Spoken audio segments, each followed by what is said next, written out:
యజమాని పని మనిషిని నిన్నటి పిండితో చపాతీ చేయమని అడుగుతుంది. నిన్న ఎందుకు రాలేదని ప్రశ్నించినప్పుడు తను బాబుకి ఒంట్లో బాలేదని పని మనిషి సమాధానమిస్తుంది. కానీ యజమాని మాత్రం ఎప్పుడు ఇవే సాకులు చెప్తావని కోప్పడుతుంది.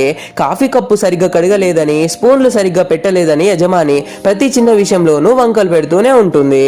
పని మనిషి 3 రోజులు సెలవు తీసుకున్నందుకు జీతం కట్ చేస్తానని యజమాని బెదిరిస్తుంది. దానికి పని మనిషి స్పందిస్తూ తను కేవలం అంట్లు కడగడం, ఇల్లు ఉడవడం వంటి పనులే కాకుండా బాబు చూసుకోవడం, చపాతీ పిండి కలపడం వంటి ఎక్స్ట్రా పనులు కూడా చేస్తానని, వాటికి ఎప్పుడు అద్దునపు డబ్బులు అడగలేదని గుర్తు చేస్తుంది.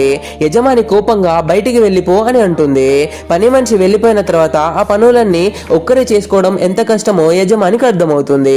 కొద్దిసేపటికే పని మనిషి తిరిగి వచ్చి యజమానిని ఆఫీస్కి వెళ్ళమని, తాను చపాతీ చేస్తానని చెప్తుంది. చివర్లో యజమాని ఒక పువ్వు ఇచ్చి ఆమెతో రాజీ పడుతుంది.